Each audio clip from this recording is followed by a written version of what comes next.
Hello guys and welcome back to learn with genetic JavaScript series. आज की इस video में हम अंडरस्टैंड करेंगे मैप फिल्टर रिड्यूस मेथड्स क्या होते हैं। वैसे बेसिकली ये एरे मेथड्स के अंदर ही काउंट होते हैं। प्रीवियसली मैं एरे मेथड्स पढ़ा चुका हूँ, लेकिन उसमें मैंने ये चीज़ें नहीं करवाई क्योंकि तब हम बेसिक लेवल पे चीज़ों को अंडरस्टैंड कर रहे थे।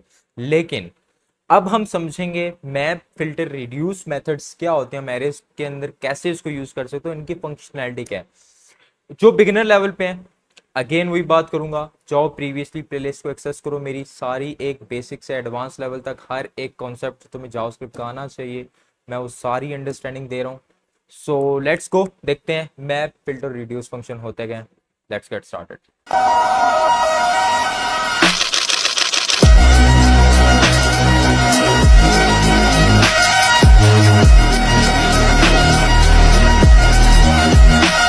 Okay, so let's understand map filter reduce methods क्या होते हैं। नॉर्मली तो ये एरे मेथड्स ही कहलाते हैं, लेकिन इनका रोल क्या है उसको प्रैक्टिकली डायरेक्ट जंप इन करेंगे तो तुम्हें बेहतर समझ आएगी। चलो, मैंने क्या किया, एक इंडेक्स फाइल ली, उसके अंदर अपनी जावास्क्रिप्ट फाइल को जस्ट लिंक कर लिया, दैट्स इट। तो सबसे पहले, क्योंकि हमें पता है कि map reduce filter array methods है, तो एरे पे इंप्लीमेंट होगा, तो मैंने एक एरे बना ली। कॉन्स्ट ARR 10 वैल्यूज की क्या बना ली, मैंने एक एरे क्रिएट कर लिया, दैट्स इट। अगर मैं console.log ARR करता हूं तो मेरे पास क्या आएगा, स्क्रीन के ऊपर 10 वैल्यूज प्रिंट हो जाएंगी, 0 इंडेक्स से लेकर 9 इंडेक्स तक, और टोटल लेंथ क्या है मेरी एरे की, 10। That's it, simple. अब क्वेश्चन आता है कि सर मैप मेथड क्या होता है, मैप फंक्शन क्या होता है, मैप मेथड क्या होता है एरे के अंदर, उसको अंडरस्टैंड करेंगे।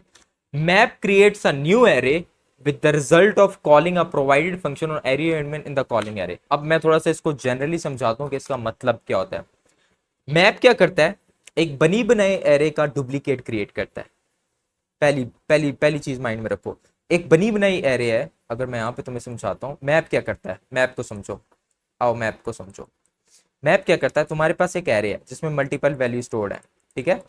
मैप क्या करता है, तुम्हारी एक बनी बनाई एरे की एक डुप्लीकेट बना लेता है, एक नया एरे क्रिएट कर लेता है तुम्हारे उस बने बनाए एरे का। इसको नहीं छेड़ेगा, इसमें कुछ भी नहीं करेगा, तुम उसका नया एरे भी क्रिएट कर सकते हो, उस पर नई फंक्शनैलिटी भी ऐड कर सकते हो। इसको कुछ भी नहीं होगा, इसमें कोई भी चेंजेस नहीं होगी, एक नया एरे क्रिएट कर देगा, उसमें तुम अपनी मर्जी की फंक्शनैलिटी ऐड कर सकते हो। That is called map, that's all. अच्छा सर, इंप्लीमेंट कैसे करते हैं, आओ यहाँ पे करो कॉन्स्ट न्यू ARR, और यहाँ पे कर लो ARR डॉट मैप। और मैप के अंदर नॉर्मली हम कॉल बैक फंक्शन को कॉल करते हैं, जैसे नॉर्मल कॉल बैक फंक्शंस होते हैं ना हमारे, इसी तरह हम कॉल बैक फंक्शन कॉल करते हैं। लेकिन कॉल बैक फंक्शन के अंदर हम मैप के अंदर 3 आर्गुमेंट्स देते हैं। एक होता है हमारे पास आइटम, जो भी वैल्यू हमारी एरे के अंदर से आएगी, दैट्स इट। एक आएगा उसका इंडेक्स, और एक आएगा हमारे पास एरे, दैट्स इट। लेकिन ये बहुत रेयर होता है कि हम ये दो यूज करते हैं इसके अंदर, बहुत रेयर तुम्हें मिलेगा, कि बहुत यार बड़ी मुश्किल से 1% कहीं मुश्किल से नजर आएगा। लेकिन नॉर्मली ऐसे ही मैप रन किया जाता है, एरे डॉट मैप, और मैप के अंदर लगा दो, एक एक आइटम को उठाएगा और नया एरे क्रिएट कर देगा। नया एरे किसके अंदर क्रिएट कर देगा, इस न्यू ARR, जो भी वेरिएबल नेम है तुम अपनी मर्जी का रख सकते हो। लेकिन मैप मेथड क्या कर रहा है, इस एरे के ऊपर जा रहा है और एक नया एरे पिक करेगा, इसमें से हर एक वैल्यू को, इसकी हर एक वैल्यू को फेच करेगा, हर एक वैल्यू को फेच करेगा और इसके अंदर स्टोर करता जाएगा। लेकिन ऐसे स्टोर नहीं करेगा, इसके अंदर रिटर्न करना पड़ता है हमें। अगर मैं रिटर्न करूंगा आइटम, देन स्टोर करेगा ये। रिटर्न करूंगा तो वो क्या करेगा, इसके अंदर एक नया एरे क्रिएट करके दे देगा। नहीं यकीन आता, इधर आओ, मैं console.log न्यू एरर को प्रिंट करके देता हूँ, बल्कि यहाँ नहीं, एरे के बाहर प्रिंट करेंगे। console.new_error, वो देखो तुम्हारे पास क्या हो गया, एक नया एरे क्रिएट होके आ गया है। देखो ऊपर वाले को मैंने प्रिंट नहीं किया, मैंने नीचे वाले को प्रिंट किया है। ये देखो एक नया, अच्छा सर कोई फंक्शनैलिटी ऐड करके दिखा, +1 किया। अब ये क्या करेगा, एक नया एरे क्रिएट करेगा, लेकिन सब एलिमेंट्स के अंदर +1 करके नया क्रिएट करेगा। ये देखो 2 3 4, अगर मैं मल्टीप्लाई बाय 2 कर दूं तो देखो क्या होगा, सब एलिमेंट पे जाएगा, मल्टीप्लाई बाय 2 करेगा और उसकी वैल्यू को न्यू एरे के अंदर स्टोर करवा देगा। और ये देखो 2 4 6 8 9 10 18 20, दैट्स इट। तो मैप क्या करता है, एक नया एरे क्रिएट करता है, simple as that. In simpler terms, जब भी तुमसे कोई पूछे मैप मेथड क्या करता है तो उसको सिंपली बताओ, एक बने बनाए एरे को उठाता है और उसका एक डुप्लीकेट बना के दे देता है, ताकि जो बना बनाया एरे है उसमें कोई चेंजेस ना हो, उसको कोई ना छेड़े। हम एक नए एरे को उठाएं, उसके अंदर सारी वैल्यूज सब कुछ फेच करवा दें, उसके अंदर स्टोर करवा दें और फिर उसके ऊपर अपनी फंक्शनैलिटी रन करें। जो मेन एरे है उसको कुछ ना हो, दैट इज कॉल्ड मैप। आओ, okay, so let's understand filter function क्या होता है हमारे पास, फिल्टर मेथड्स क्या होते हैं हमारे पास। अगर मैं फिल्टर मेथड की बात करूं तो सिंपल डेफिनेशन लिखी आ रही है, create a new array with all element that pass the test implemented by the provided function. एक कंडीशन उसके ऊपर अप्लाई करेंगे हम, और उस एग्जांपल के तौर पे एक एरे है, उसके ऊपर एक कंडीशन अप्लाई करो और उसमें से उस कंडीशन जो जो मेट करेगा वही वैल्यू सिर्फ फिल्टर आउट करके मैं नई एरे में स्टोर कराऊंगा। मैप में तो ये हो रहा था कि कंप्लीट सारी वैल्यूज आ रही थी ना, एक नया मैप क्रिएट हो रहा था, कंप्लीट एक नया एरे पूरा कंप्लीट हो रहा था जिसमें सारी वैल्यूज आ रही थी। बट फिल्टर फंक्शन में क्या होता है, फिल्टर करके वैल्यूज को निकालते हैं। कंडीशन मेट होती है, उसमें से डाटा फिल्टर होता है, वैल्यूज फिल्टर होती है, तब निकलती है। कैसे? अब फॉर इंस्टेंस इसी एरे में से मैं इवन वैल्यूज को निकालना चाह रहा हूं, तो मैं इस पर कोई ना कोई फंक्शनैलिटी रन करूंगा। तो मैंने वो इसी तरह कॉन्स्ट न्यू ARR, और यहाँ पे कर लेता हूं मैं ARR डॉट फिल्टर, और इसमें भी सेम पैरामीटर पास करो, आर्गुमेंट पास करो और फंक्शन रन कर दो, दैट्स इट। और यहाँ पे रिटर्न कर दो वैल्यू से जो भी डिवाइड हो, और मॉडुलस, इसे मॉडुलस बोलते हैं हम, इक्वल्स टू जीरो हो। तो मेरे पास अगर जीरो इक्वल आया तो समझ जाओ कि वो इवन वैल्यू है। तो मैं अगर इसको कर दूं console dot log new ARR, तो मेरे पास क्या आ रहा है, सारी इवन वैल्यूज प्रिंट होके आ रही मेरी स्क्रीन के ऊपर। देखो अब ये क्या हुआ है, मैंने एक नया एरे लिया, फिल्टर मेथड चलाया, वैल्यू को फेच किया, इस एरे में से एक एक वैल्यू फेच होके आ रही है, डिवाइडेड बाय 2 हो रहा है, जिसका आंसर इक्वल टू जीरो आएगा वो हमारे पास इस एरे में स्टोर होती जाएगी। कंडीशन मेट हो रही है तब स्टोर हो रही है, फिल्टर आउट करके देख रहे हैं हम।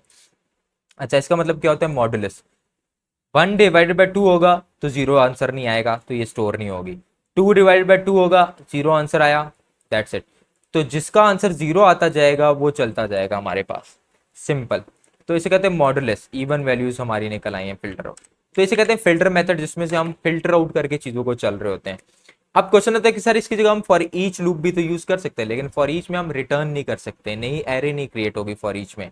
अगर फॉर इंस्टेंस मैं यही सेम फंक्शनैलिटी फॉर ईच के थ्रू करके दिखाऊं, इसको कर देता हूं मैं फॉर ईच लूप, वैल्यू लाओ, फंक्शन चलाओ और कंसोल डॉट लॉग पे प्रिंट कर दो वैल्यू को। देखो, तो हम फॉर ईच लूप के थ्रू भी कर सकते थे, लेकिन फॉर ईच लूप चीजों को रिटर्न नहीं करता। फॉर ईच लूप जस्ट उस पर एक फंक्शनैलिटी रन करता है, उसको नई एरे के अंदर स्टोर नहीं कराता, दैट्स व्हाई हम फॉर ईच लूप यूज नहीं करते। Now let's understand reduce method क्या करता है। Reduce method applies a function against a accumulator. Accumulator मतलब प्रीवियस वैल्यू, इसमें दो वैल्यूज आ जाती हैं, each array from left to right and to reduce it to a single value. मैं समझाता हूं तुम्हें रिड्यूस मेथड करता क्या है। तुम्हारे पास एक एरे है, एग्जांपल के तौर पे ये एक एरे है, मैं चाहता हूं इस एरे का सम निकल आए मेरे पास, इस पे भी फॉर ईच लूप लगा सकता हूं मैं, जीरो से स्टार्ट करूं और एरे लेंथ ताकि मैं इसको इंक्रीमेंट करता जाऊं और पिछली और प्रीवियस वैल्यू अगली वैल्यूज को प्लस करता जाऊं। बट इतनी कॉम्प्लेक्सिटीज के अंदर से निकालने के लिए हमें उन्होंने इंट्रोड्यूस करवाया हुआ है रिड्यूस फंक्शन। रिड्यूस फंक्शन में हम दो parameter at a single time pass कर सकते हैं। क्या? Same new ARR const new array equals to ARR dot reduce, simple. जैसे उसमें एक आर्ग्यूमेंट पास करते थे, इसमें दो देंगे। इसमें दो कौन सी देंगे, एक देंगे प्रीवियस वैल्यू जिसे एक्यूमुलेटर बोलते हैं, और एक होगी नेक्स्ट वैल्यू। ठीक है, प्रीवियस वैल्यू और करंट वैल्यू, दो दो पास करेंगे, प्रीवियस एंड करंट वैल्यू। मैं करंट वैल्यू को CURR कर देता हूँ, दैट्स इट। एक प्रीवियस वैल्यू पास करेंगे, करंट वैल्यू, और इसको फंक्शन के अंदर पास करेंगे, ऐसे नहीं पास करेंगे, फंक्शन के अंदर पास करेंगे। ठीक है, इसको सिंपली प्रीवियस वैल्यू और करंट वैल्यू को पास करेंगे और रिटर्न कर देंगे इसको मैं previous plus current, that's it. अगर मैं ये प्रिंट करूँ console dot log new array, तो मेरे पास क्या आएगा, इस एरे का सम निकल के आ जाएगा, इस एरे का सम निकल के आ जाएगा, और इस एरे का टोटल सम क्या है 55। रिड्यूस मेथड क्या करता है, दो पैरामीटर्स लेता है, प्रीवियस और न्यू, लेटेस्ट करंट मेथड, और उसके ऊपर इंप्लीमेंटेशन करके देता है। और यही लिखा हुआ डेफिनेशन देखो, applies a function against accumulator, accumulator मतलब प्रीवियस वैल्यू, और each value of the array जो करंट वैल्यू होगी, और ये लेफ्ट टू राइट चलेगा, पहले वंस को 2 में ऐड करेगा, 3 आएगा, फिर 3 को 3 में ऐड करेगा, 6 आएगा, फिर 6 को 4 में ऐड करेगा, 10 आएगा, 10 को 5 में ऐड करेगा, 15 आएगा, ऐसे प्रीवियस और नेक्स्ट वैल्यू को ऐड करता जाएगा। That is called reduce method, simple. I hope तुम लोगों को समझ आई होगी, और इसका यूजेज भी बहुत ज्यादा है, प्रॉपरली अंडरस्टैंड करेंगे चीजों को आगे भी फर्दर ऑन, और इसको हम यूज भी आगे प्रोजेक्ट्स के अंदर करेंगे। तो अगर कुछ समझ नहीं आई कमेंट सेक्शन में मेंशन करो, और अगर सीरीज पसंद आ रही है लाइक करो, सब्सक्राइब करो। मिलते हैं नेक्स्ट वीडियो में, थैंक यू सो मच।